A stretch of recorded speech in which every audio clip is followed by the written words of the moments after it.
सारा देश में एवं पाटणा ब्लॉक दुआनाली गाँव घटना खबर शिरोनामा पलटि अल्प केईटा टंका पई जीतू मुंडा 3 मास तले प्राण हराइथिबा भौणीर मृतदेह को खोली बाहर करी बैंक रे पहुंचवा घटना सारा देश में आलोड़न करिछि। एही घटना रे पुणी थरे जीतू मुंडार परिवार सुधी हेबा पई प्रस्तुति चलाइछन्ति। सुधी क्रिया रे पुणी बंधु बांधव संपर्कीय साई पड़िशा जोग देबे। समाजरु बासुंद हेबा भयरे नियम अनुसार पुणी थरे सुधी क्रिया पई मुंडा संप्रदाय चलचंचल होई पड़िछन्ति। सुधी परे गाँ लोकंकु भोजी दिया जिवो।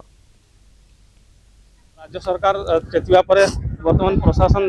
चेतिची एवं तांको घर को वर्तमान लाइन व्यवस्था करा हिची। अवहेला कला बैंक वाला तांको विरोध रे कार्यानुष्ठान हेबा दरकार, दंड मिलवा दरकार ते बैंक वाला को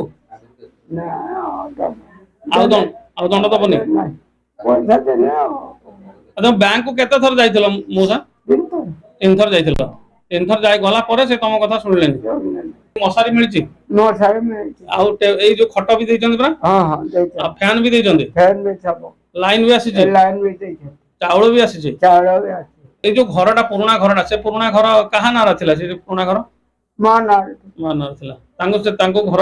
मिल सेटा पुराना घर तांको मिलिथला। मेरे चिल्लाए वर्तमान जीतू मुंडा खुशी ही जैचंदी आ जो वर्तमान ताको जो नेकी जाइथिला जो हमर कंकालटा को पटे नेकी जाइथिला एटा को पटे एई पटे नेकी जाइथिला एते खरा रे केमते सब जाइथिला एपटा केमते कोन खुलिथिला कहला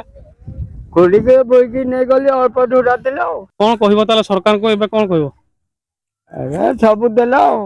एबे एबे खुशी तो खुशी है केते टंका अछि बोली बैंक रे तमे जानिचो 13 लोक टंका सब रखिचो सब कोन करिवो एबे एबे जेतबे असुविधा बड़े आनबो खाइबो